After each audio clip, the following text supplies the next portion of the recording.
the live on the. Oh, All right. yep, got it. Okay. All right, Commissioner Miller, this is the NBD quarterly update. I'll turn it over to you. Thank you. Thank you, Council President. Appreciate your time and attention.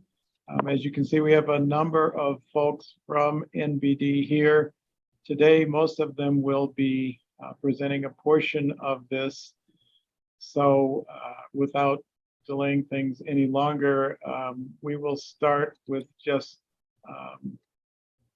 an opportunity to just tell you, as adults learn best, we're going to tell you what we're going to tell you, then we're going to tell you, and then we're going to tell you what we told you. So we're going to start out by telling you what we're going to tell you. We have on the agenda a few things. Thad Schofield is going to talk about business and economic development. Daisy is going to talk about Loomis Street and some of our challenges there. Kurt is going to take two topics, the Housing Quality Task Force and land management, and Eric is going to take two topics, the upcoming property auction and the affordable housing RFP. Other folks will join in as necessary, but those are kind of the things we're going to go through today. So what I'm going to do is I'm going to switch over to Thad's presentation, and Thad, I'll just let you talk, and I'll kind of change the slides as you go. So tell me when you'd like to go. Mary Lupian is joining us right now, so she's right on time for the presentation. So Thad, why don't you get started, please? Thank you very much, Commissioner. I greatly appreciate that, and I greatly appreciate Council's time today and all to tell a little bit about what business development does, our overview, our results, and again, I think this will be a very positive presentation. So thank you. Next slide, Dana, please. Sure. I think Deputy Commissioner Frisch wanted to say a few words to open. Thanks, Thad. And although I'll be speaking later on a couple other topics, I just thought I'd just quickly note that obviously the Bureau of Business and Housing Development is one of the bureaus in the Department of Neighborhood and Business Development. Our bureau seems like it's everywhere, and I'm very proud of that. And we have three divisions that are sort of the core of our bureau, and those, of course, are real estate, housing, and what Thad is here to talk about today, and the group that he oversees, which is business development. I'll note that we're talking about items from all three divisions here in the work session today. So thanks, Thad. Thank you. And I'd like to begin to talk about our team. We have a very small but hardworking team who really go above and beyond to help businesses, and it's really, I always like to say, it's in our hearts to help everyone the best we can. And we're very fortunate to have a bilingual speaking representative on our team who helps us in areas of the city that predominantly speak Spanish. And that's been very helpful to reach all businesses. We all do projects with only five members on our team. Again, we're very hardworking, but we also all do projects. We have one person dedicated to every quadrant, and I kind of work on all quadrants to help out. And to note, we do have the smallest team assembled in the former economic development, business development ever. Nearly 10 years ago, we had 8 individuals. And when I first began, I don't want to date myself, but we had nearly 23 people approximately. So, I'm very proud of our results, everything we've accomplished with this small team. Next slide, please.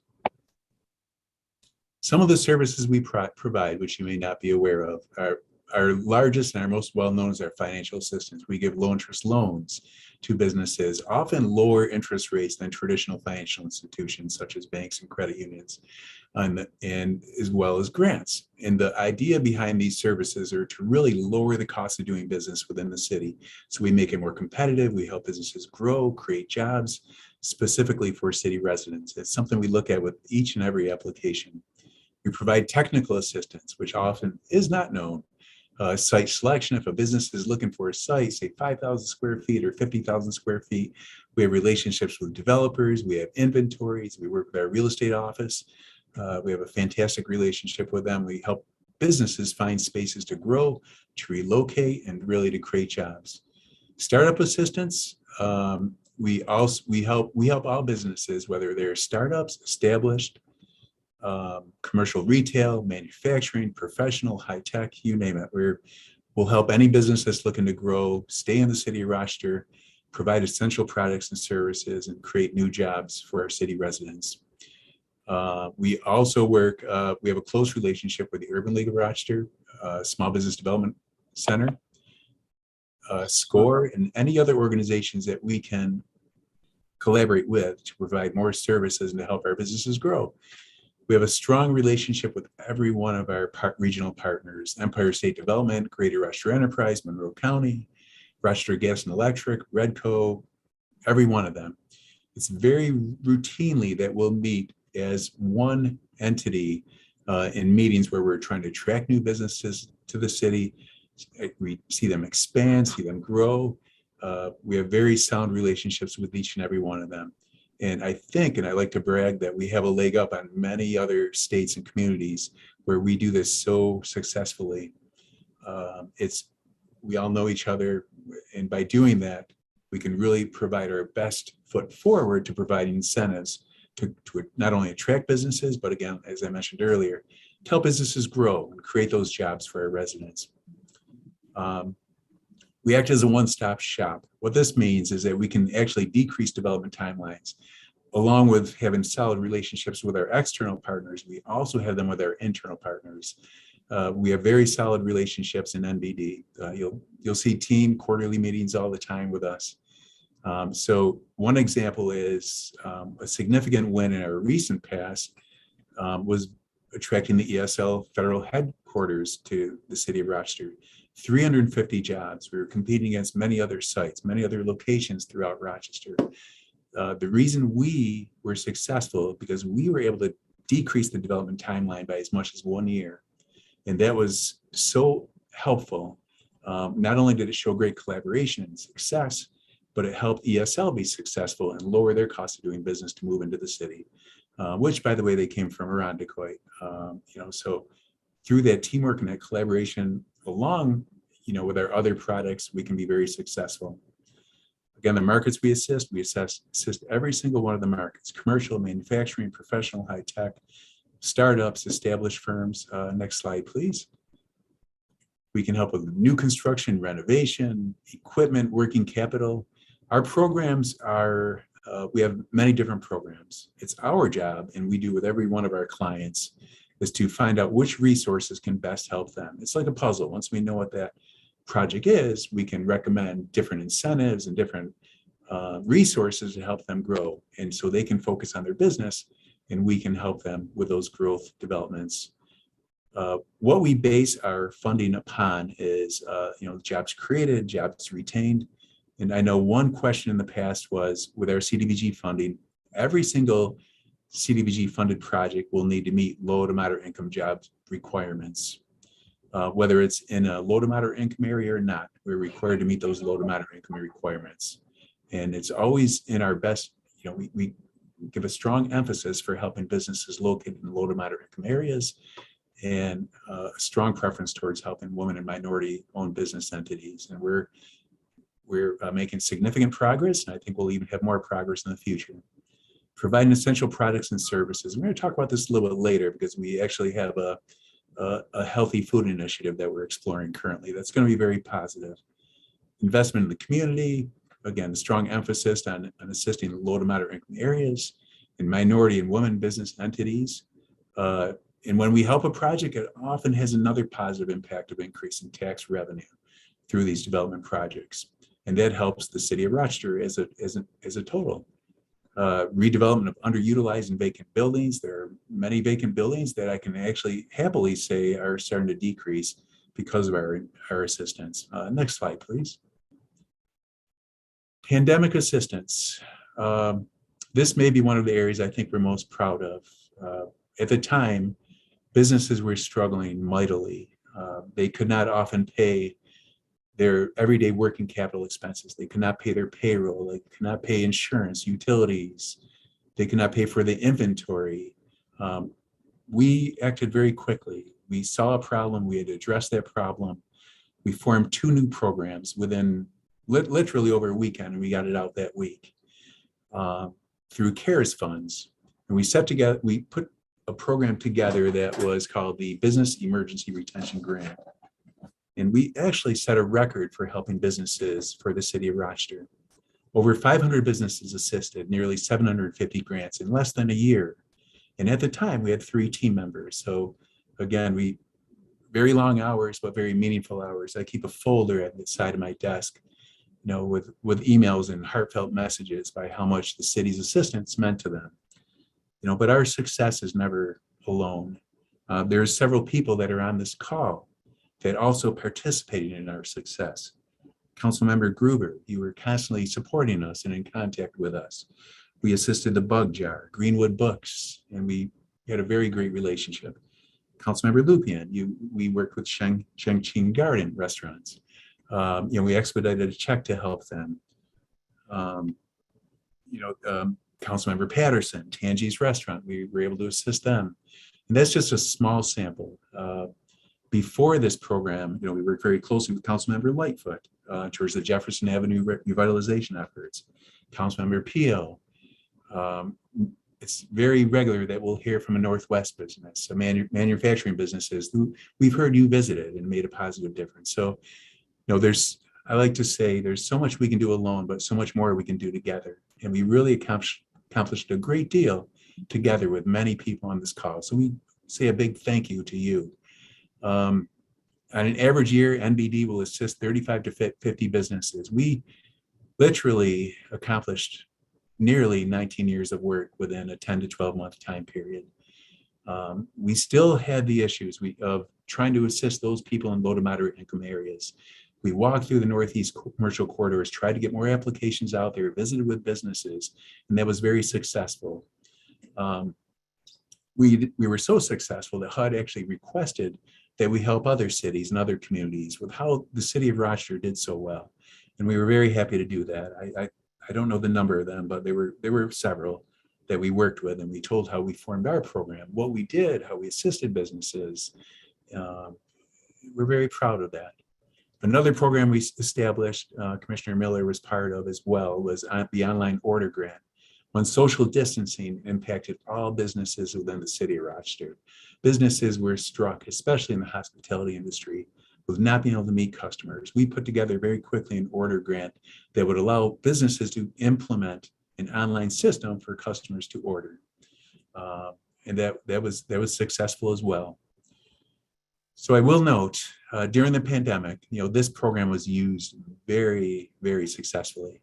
Other programs such as our normal business loans and grants were not utilized as much because businesses struggled to grow. They struggled to expand and invest their hard-earned money into areas where often business struggled. But this was a time where I think we're very proud of, mainly with 3 individuals performing this, and the collaboration among City Hall was tremendous, and that stands to the leadership in NBD. So thank you to you all. Next slide, please.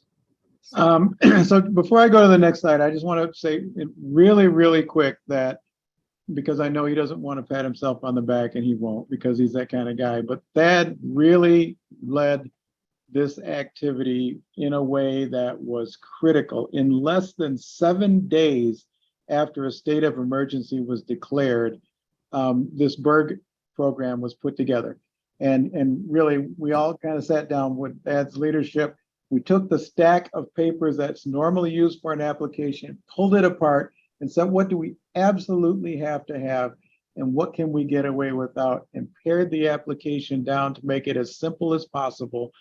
And as Thad said, assisted almost 20 times as many businesses as we would assist in a normal year, and then created the order grant. Order is an acronym. It stands for Online Resources Delivering Excellent Results.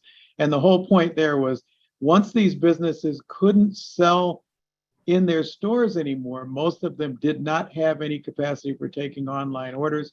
And so we were able to put that second grant together. So, I don't want to dwell on it other than to say that This was an emergency response in an emergency situation that helped many businesses stay in business and keep people employed when they otherwise would not have.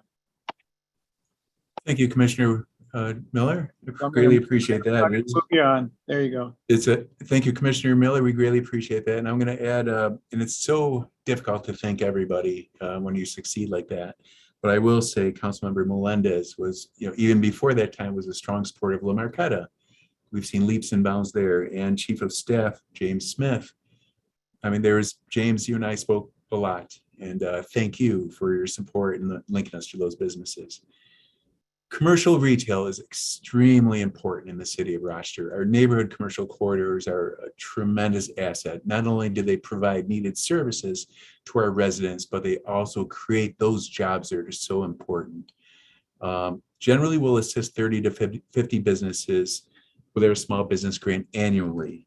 And this provides security equipment, it provides computers, advertising, furniture, fixture, and equipment. And by doing this, even though the grants are $5,000 to $8,000, it's very meaningful because it really helps individuals get ahead and decrease that cost of doing business in the city and really increase their customer base. So there are several businesses that we did assist. Our goal is to get out there even more. Deputy Commissioner Frisch and I were just talking, we're establishing marketing efforts and outreach efforts, especially in the low to moderate income areas of the city, to reach more low to moderate income business owners. And I'm confident we'll be successful there. Other commercial developments, these are a little bit larger. These are loans and grants. Again, we help larger businesses. The Commissary, a restaurant incubator on East Main Street. El Palone, a very successful restaurant on North Clinton Avenue. Sibley Mercantile. There's 5 restaurants there. We're working on other business opportunities as well right there. The Abundance Co-op, which I'm going to talk a little bit more about later, specifically because it deals with this healthy food initiative that we're working with many individuals on right now to be successful. Next, please. Again, we help everybody, including our industrial, commercial, professional, office, manufacturing base, because Rochester has a tremendous asset of manufacturing and these businesses. Zweigel's, our fear was that they would leave the city potentially. We did not want that to happen. They're committed to the city. So we worked with Zweigel's. We made sure that those 57 jobs stayed within the city of Rochester. A tremendous company. Hickey Freeman, which we're actively working with, 226 jobs on North Clinton Avenue. It's very important for us. Panther Graphics, an outstanding printing company. We've worked with them a couple of times. Butler Till was in Henrietta. We worked very closely with them, wonderful ownership, to relocate to downtown. Nearly 200 jobs, and I will say that when a company like this moves downtown, or we're able to retain a company, we move significant jobs. Not only do we benefit from those jobs, but those investment dollars that are spent at area restaurants, other employees and other people might be attracted to the city to fill vacant storefronts. So it's a win-win, not only for the company, but our city and our community. Constellation Brands we're working with right now in many different ways. We're assisting them. That's going to be a tremendous development, over 300 jobs. EFKR Group, also downtown, accounting. It's an accounting firm. Syntec Technologies was a huge development on Lee Road. Pico, we're working with right now on Lyle Avenue. A great project, a great company. Nearly 29 current employees, potentially projected 30 more employees. Main Ford General Supply, ESL Federal Credit Union, which I mentioned earlier, and RDG and Partners. This business is a professional accounting firm, a wonderful firm that's filling the old Harts building that was empty. So again, we see a vacant building that is now filled, and those individuals have been moved from Pittsford, where they were located, to the city of Rochester, and also increasing those investment dollars in the city, which is a very positive development. Next slide, please. Challenges and opportunities, and I always say opportunities, and I think Commissioner Miller and Frisch are with me on this, that there are challenges in every job. We face our challenges, God knows, but there's always an opportunity and a positive in everything. one of the things between ourselves, and we have a great relationship with our street managers, we're getting out in the commercial corridors more and more, trying to assist the low to moderate income businesses and business owners. Some of the feedback we received is that, the match on our small business grant was just too much. Many businesses just could not afford the match. So we recommended to remove that match, and thank you to City Council for removing that match. I can tell you in a couple quadrants that were perhaps viewed as underrepresented with our programs in the past. We now have 14 in the last 2 months alone. One of the first businesses we helped is a wonderful bookstore. One of the hardest working owners I've met in a Kimbo bookstore. We helped them, and it was such a great feeling to see a positive impact made for such a wonderful business and a wonderful business owner. So, that's one example at Kimbo Books, but there's more and more, and we're starting to see those positive benefits come in from making this change. So thank you. There's more changes that we need to make, and we're exploring those every day. There's processes we're always trying to improve. There's, trying to leverage more assistance through our partners at the Urban League and SCORE and Small Business Development Council, amongst others, but I'm confident we're getting there. Another challenge is our limited resources. As I mentioned earlier, we're at our smallest team ever. We all do projects, and we all should, but sometimes it's not unfrequently that we'll meet with a single business 20 to 30 times. And with a team of 5 people, that can be somewhat challenging to make sure we assist as many businesses as possible. We've also seen a decrease in CDBG funding over the years. There are past years where we may have had $1 million or up to $1.3 million in CDBG funds. Currently this year, between our small business grants and our normal loans and grants, we've been approved for $634,580,000. Very meaningful, but it does impact how many businesses we can assist. So we're always trying to be creative and find new ways to assist businesses. Next, please. Smaller, less experienced businesses in distressed areas, that's one of our primary goals. I can't say that enough. But often these businesses will spend more time with. We'll help with projections. We'll help through the applications. We'll help in many different technical areas. Again, that with a team of 5 can be somewhat challenging, but it's very meaningful. And again, it's heartfelt for our team to make that positive difference. Some businesses in these areas have some insurmountable issues that are difficult to overcome. We can be flexible on our end. Our business development team and Commissioner Miller and Frisch, we'll be flexible with credit scores. We'll be flexible trying to get rid of documentation that's needed. But there's some challenges that are more difficult for us, such as if a business has unpaid taxes, they have code compliance issues, there's other factors that simply are out of our control. So we help to stand by them and walk them through these processes the best we can, but sometimes we're unable to help. And our hope is that in the future, those will continue to improve as well.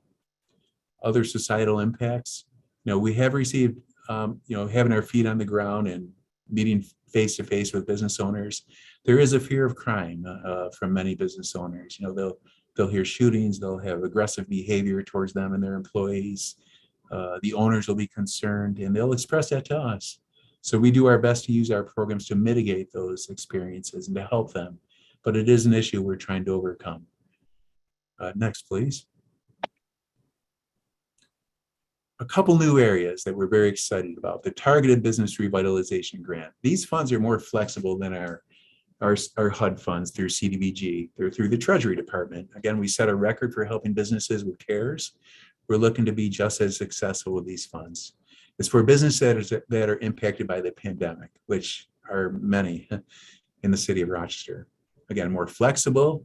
We developed a program very quickly. Again, thank you to the leadership of Commissioner Miller and Frisch.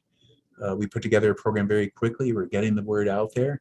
We're working on marketing efforts and outreach efforts to even reach those low to moderate income business owners more, and those minority and woman-owned businesses, which is a primary goal of ours.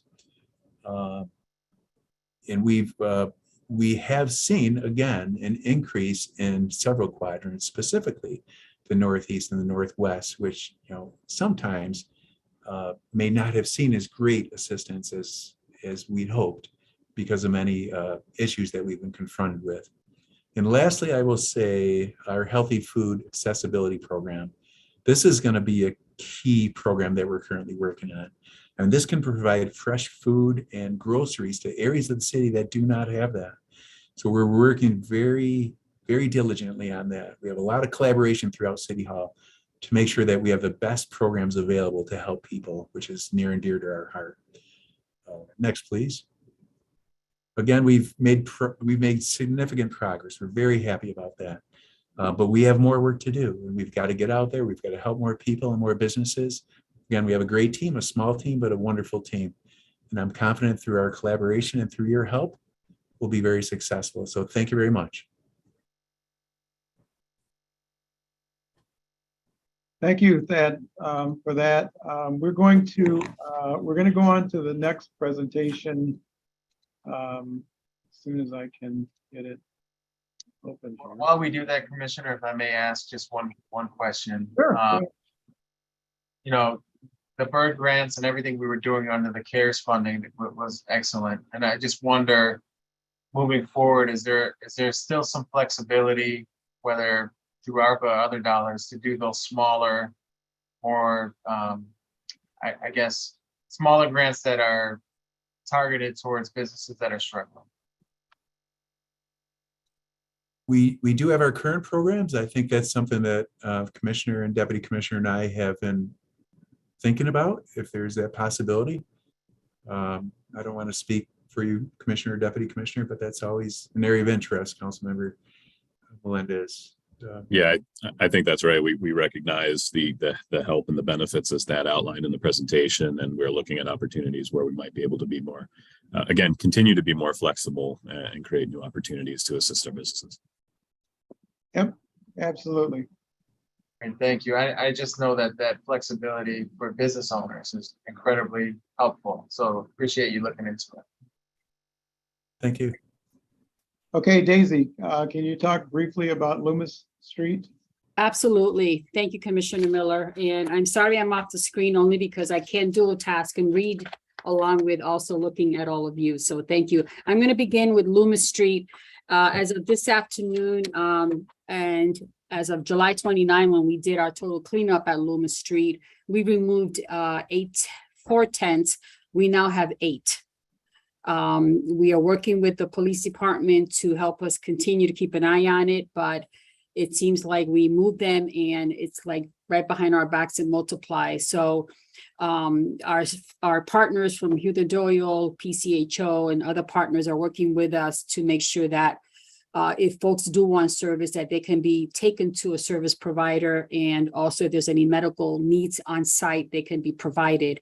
But along with that, we are also working with Corporate Counsel Linda Kingsley, who was appointed last week, asked by the mayor to take the lead on the project. And it's what we understand that she's in the process of meeting with all of the city departments to organize a closure of the site that hopefully will be effective and will not simply result in repopulating the location. While we have certain not-for-profits that are working with us, they have asked that we let the occupants stay for a lengthy period in an attempt to detox them.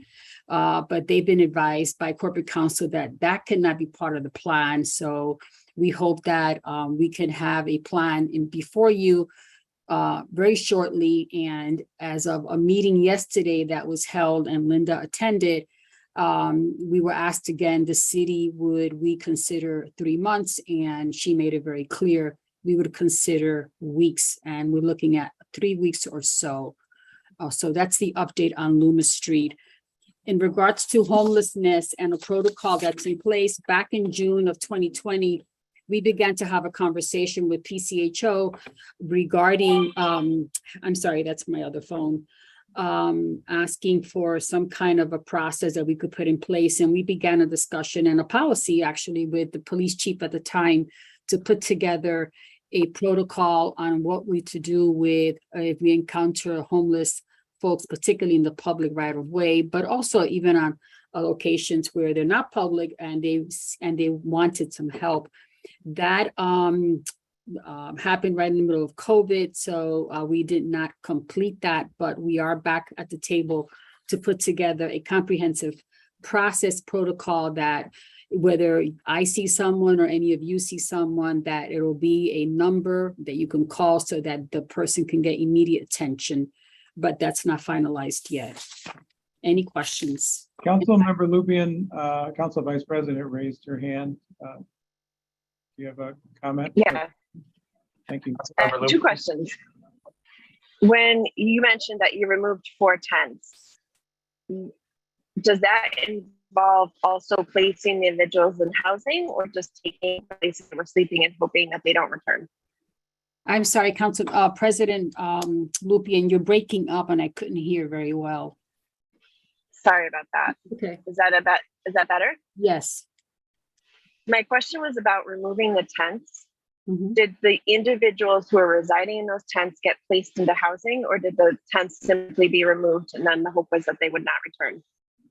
They packed up their tents with the hopes that they would not return, but they did. So they weren't placed into housing? Not that I'm aware of. They are suggested and they're given information, and they're, I think through PCHO, they're even offered to be taken there, but the majority of them just refuse. I was in our meeting with the mayor yesterday. I got a different impression that their belongings weren't being removed, that there was cleanup happening around them, and that there was a priority being placed on them being not just, not their things taken away, but placed into a shelter or housing. So maybe I got a different idea.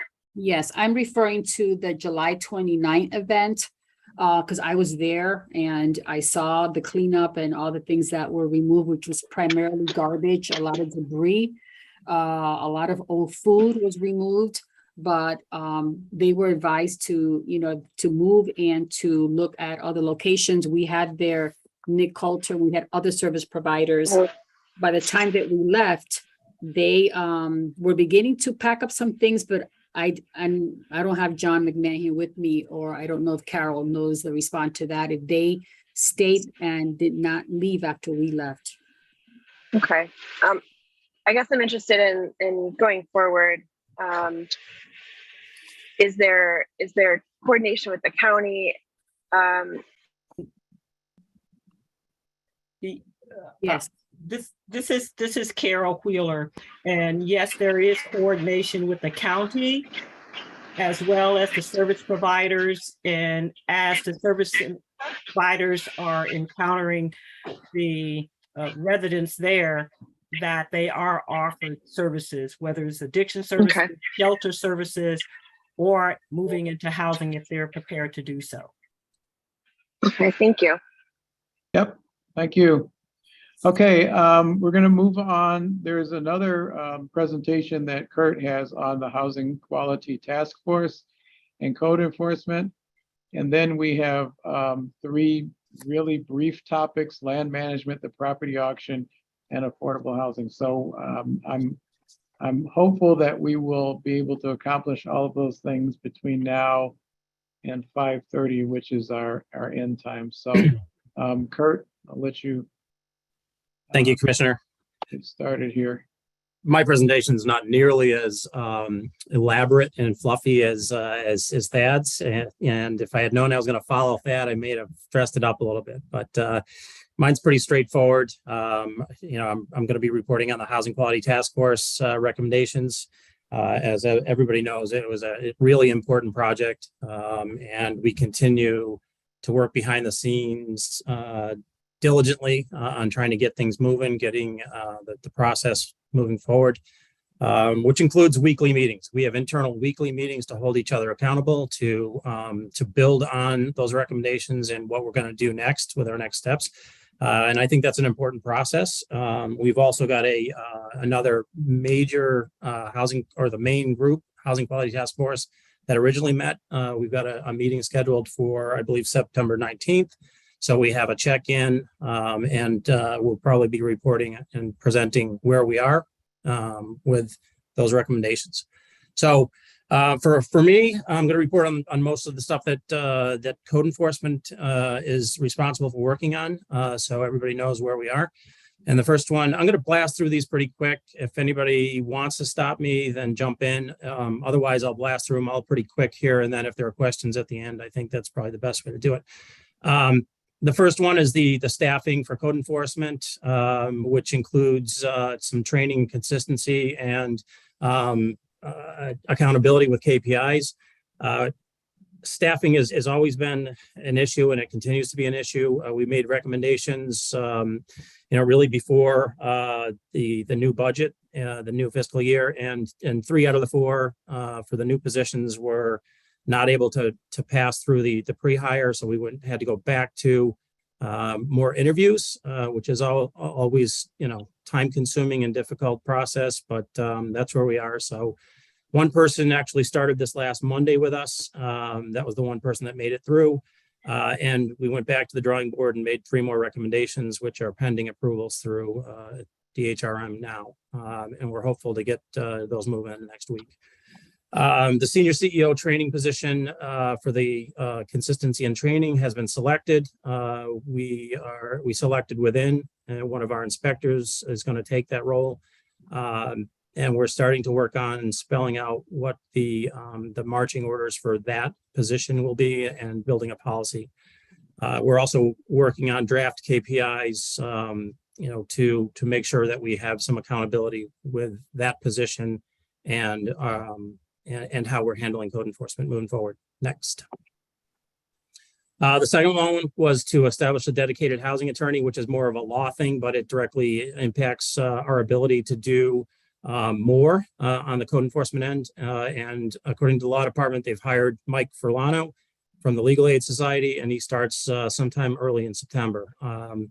It's going to be one of those things where Mike's going to hit the ground running, but we still need to kind of ease him into all of the things that he's going to get hit with, because he's going to be dedicated to us in code enforcement on many levels, which includes housing court, city court, municipal codes violation bureau. We've got abandonment actions ongoing. There's a bunch of stuff happening behind the scenes, including some code changes that we're going to need to make for our land management program. So there's all kinds of things that are going to be thrown at the attorney's doorstep when he starts, and it's going to take some time, but we're excited. Mike, I've dealt with Mike. Mike's a really knowledgeable guy with code enforcement, and I think it's going to be great for our team. Next. The cross-functional teams, there's 2 parts of this, and I'll just limit them to the worst of the worst list and how we're going to deal with that group and our law department. And then the next one is the cross-functional team to deal with our vacant properties. We've done quite a bit of work here already. We've got a drilled down list of 20 major players in the city of Rochester, owners that we would consider the worst of the worst. There's a couple on there that probably need to come off, because RHA is one of them that made the list, and we think we could probably take that one off and deal with it differently than others that need to be prepped for court. But we're drilling down on the worst and worst and trying to come up with a definitive criteria as to how we will go through those owners, their property portfolios, and which ones would be prioritized over the next. So we are currently working on that with any of our data that we have, because obviously data, how many violations they have, what the frequency of violation, what percentage of properties are in bad category, and if they are in good status to take to court. So we're working closely with our law department, and in anticipation of Mike Furlano joining us, we're trying to get that sort of set up so when he comes in, we can kind of kick some stuff off to court with some of the big players. On the vacant side of things, we've already developed a process to evaluate every single one of the, there's 1,200, just a little over 1,200 residential vacant properties, and altogether, I think there's in the 1,500 range of total vacant properties. Our code enforcement staff is reviewing and evaluating and actually putting a number on each one of those in ranking. So we know that which ones are the worst, and then we will be going through and evaluating which ones need to basically pick a disposition for each one of them. Not every one of the 1,200 residential will have a disposition, because it's you do have some vacant properties out there that have no violations and are not impacting neighborhoods, and that's, you know, an owner's right to do so. And those will be deprioritized, obviously, because they're not impacting anybody, but we'll keep track of them and keep monitoring them the way we do. We've created spreadsheets for both of these items, and it's a live spreadsheet. It has some live data in it, and in our weekly team meetings, we've actually set up subcommittees and identified very specific people from various parts of city government that need to provide input and disposition on where we're going with properties. So it's a live spreadsheet. It's shared. It is something that we've met once already with this team, and we will meet again on Monday for a quick check-in. But you know, finalizing the build of this live spreadsheet so everybody can have a say, weigh in on each one of these properties, and provide details that we may not otherwise have known. So that's that commitment to a cross-functional team. And it includes code enforcement, law, NSCs, housing, finance, real estate, mayor's office, and municipal codes violation bureau. And again, we're planning on meeting weekly until we are comfortable enough where we can, you know, kind of have a live document that everybody knows that they have to input into, and maybe go to a monthly meeting as needed. But this is going to have a significant effect on how we're managing all of these properties, right? The worst of the worst. So if we've got 20 on the list or 10 on the list, and that equates to maybe 100 units in the city that are impacted by landlords and managers that aren't doing anything, we're going to have a better idea of where we're going and be able to report on it or be transparent about it. And same thing with vacants. We'll know where we are with our vacants, and we'll have a direction for the worst of the worst ones. Next. The property owner scoring system, manager scoring system, it's developed. We are working with Ptolemy and building blocks right now, and some testing and some running some examples through it to make sure it's both fair and equitable. We have shared it with our landlord, property manager, tenants union committee, and had some input from them. We will continue to discuss it with them and make sure that we at least have a consensus that it works, it's fair, equitable, and everybody is on board with putting it out there to the public. We are planning on implementing that or have it go live by the end of the year or before. So I think this is going to also help, you know, kind of paint the picture for the world as to, you know, what our property managers and owners look like by score. The incentive-based C of O program discussion will start also when the new attorney comes on board. Next. Draft rent abatement legislation modeled after on the Spiegel Act. Again, this is a law department issue, but you know, it's something that's important. Code enforcement's tied directly to it. That is going to be worked on again with the new attorney. So Patrick Beef has an idea of you know, the direction he wants to go in, and we'll give council an update when we're in a better place for that. Same thing with the city's building owner registry program and identifying or going public with information on who's behind the LLC, basically, you know, because that's been a problem in the past. So there'll be more to come on that with our dedicated housing attorney coming on board. And again, proposal to complete that. Both of those will be by the end of the year. Next. increased funding for the Emergency Hazard Abatement Program. This has been a great program. It came out of two different grants that we had that have since ended.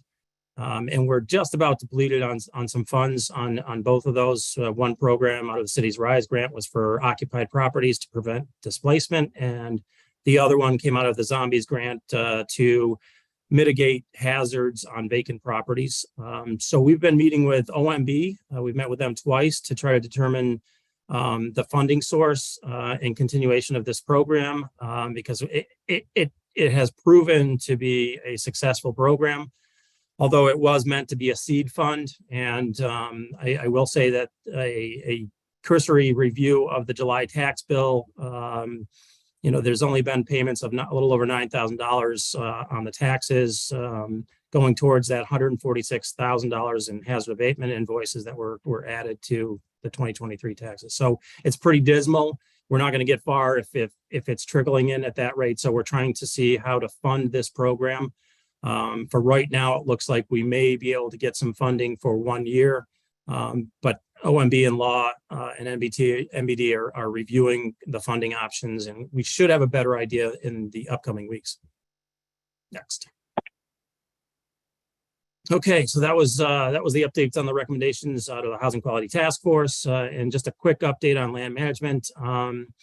Before I get into the staffing issues, I want to say we're on budget and we are staying on schedule, even though there's been a lot of change to go live and the scheduling sort of in the calendar of schedule, but we are not pushing the ultimate deadline schedule of having this project completed for next year. So it takes a lot of work to keep stuff on schedule and on budget, and there's a whole team that's working on this project. A lot of times I'm not even involved because it's all inner workings that IT and our land management team are working on. I will say that everybody knows that Jill Simons left, several months ago, and it left a hole in the operation because she was our NBD B&Z liaison to this project, and it was tough to fill, but we actually went through the process and secured Matt Vanderwall, who he's been a plans examiner within B&Z. He's been with us for about 5 years, has a great depth of knowledge and experience, and he's got the experience with project management. So he fit the build, hit the ground running. We're in the transition phase, but I think Matt's going to do well with running this program from the NBD side and B&Z. Unfortunately, that leaves a hole in my operation with B&Z for another vacancy in plans examiner and the front end for permits. The next go live is scheduled for, I believe, mid-September with conveyances, which is elevators and escalators and other lift devices. Every time we have a go live, it's a really important milestone because the public is involved. They're able to sign in and do some of the things that they would normally have to walk into City Hall for or through snail mail. This is a big step for us to get conveyances going on live with the land management program and Infor. Another part of land management is to implement some hardware upgrades, and I'm excited about this because our review staff, whether it be zoning or plans examiners, have been working off of your regular size computers. And you can imagine reviewing large sets of plans on your small computer screen. It doesn't work very well. So we've been reviewing basically hard copies on top of desks. And I think this is the new wave. So we're going to these things called iTables, and they're interactive touchscreen computers, basically, that they can go flat, they can go vertical, and they can also, coupled with a software, interact between parties on a development team, meaning owners, architects, contractors, investors. So when we do red line markups, or if the architects and engineers do red line markups, potentially we'll be able to see them If you're signed in, you'll be able to see them what I would call live. Including exchanging ideas, emails, code deficiencies. That there's many different efficiencies, if you will, or luxuries with being able to like go in this direction. So I think it's a big step for B&Z to be able to take on the new hardware and sort of run with the big dogs in the new era, hopefully. So I appreciate the fact that land management has a budget that allowed us to take on new hardware as well. Yep. I saw 3 or 4 of those being delivered this morning. So yep, I had to move them out of the way because they were delivered right in the middle of basically the zoning office. So I ended up having to move them all out of the way so they're not impeding egress in case we had an emergency. Yep. Okay, so thank you, Kurt, for that. We're gonna go back to the agenda here for just a second. In our closing few minutes here, Eric is going to talk about the property auction and the affordable housing RFP. So Eric, why don't you take it away?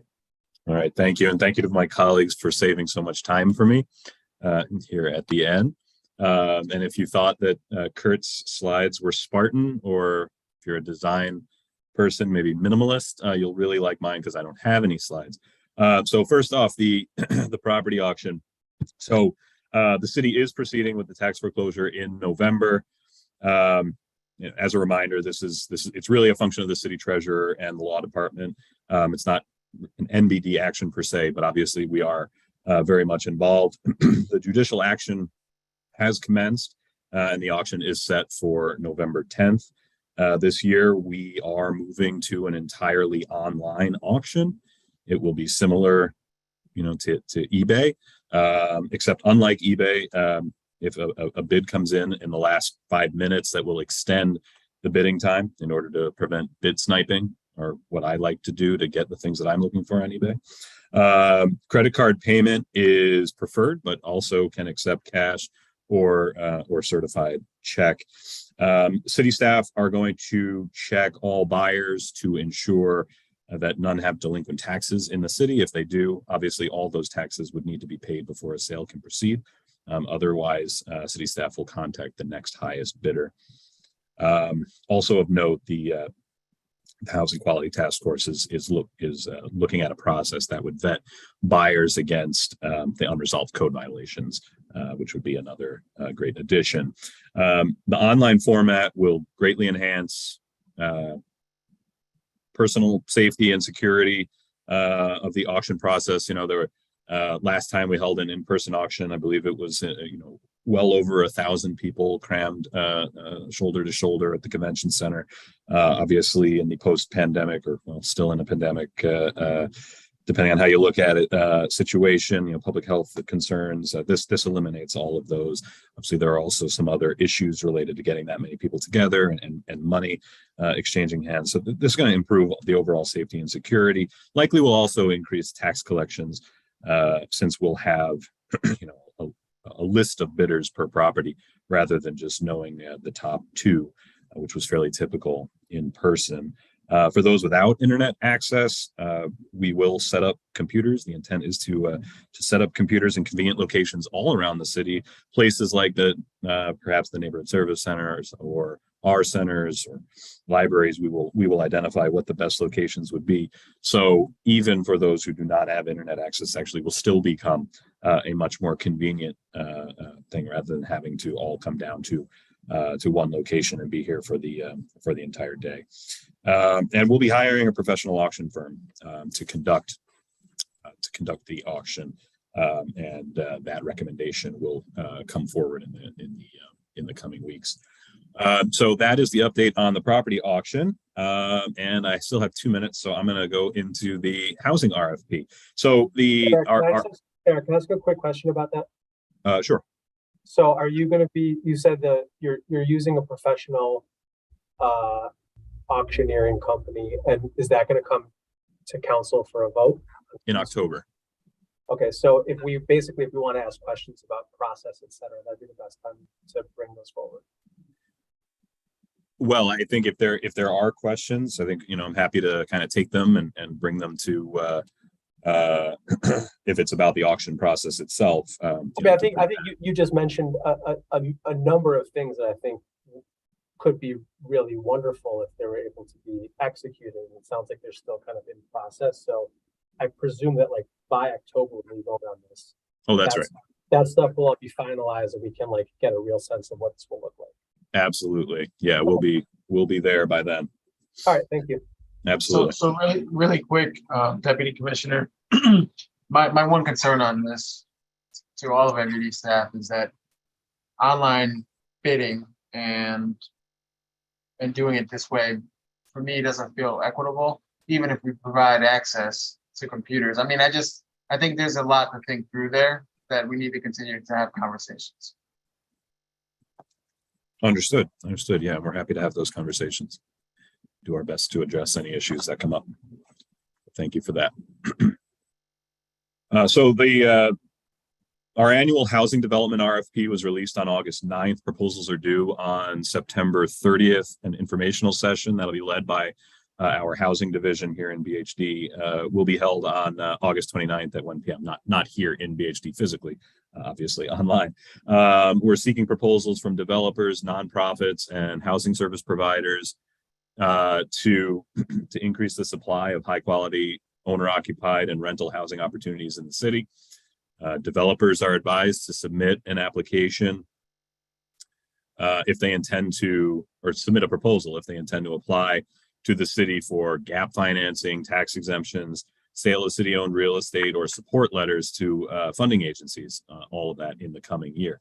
Priorities for this year, the 22-23 year, include projects that promote homeownership, particularly for lower income and BIPOC populations, affordability to a wide range of incomes and household types, including those at or below 30% MFI, supportive housing, which you probably know are units that targeted to special needs populations, such as formerly homeless households, unique high quality design that enhances the community and is context sensitive, sustainable design and construction standards, and robust opportunities for MWBE firms and workforce participation in the actual design and development of the projects. There are 4 categories of projects that we'll be evaluating and ranking against each other, which are large-scale affordable rental projects, which are those greater than or equal to 30 units, large-scale mixed-income rentals, which again, greater than or equal to 30 units, small-scale projects, which rental projects, which are those less than 30 units, and home ownership proposals. And again, they'll be grouped and ranked amongst like projects. So a project is considered affordable if a majority of the units are affordable to persons or households at or below 60% MFI, or if the projects will be subject to a regulatory agreement with HCR or HFA. A project is considered mixed income if the rents are based on market conditions and if the project does not qualify for HCR or HFA assistance. And again, a reminder that at least 20% of the units must be affordable to 60% MFI in order to receive direct city support. This year, we're separating out and encouraging small scale development because these are often more difficult to achieve. And they don't tend to compete well with larger projects. They're also more likely to be built in neighborhoods rather than in downtown.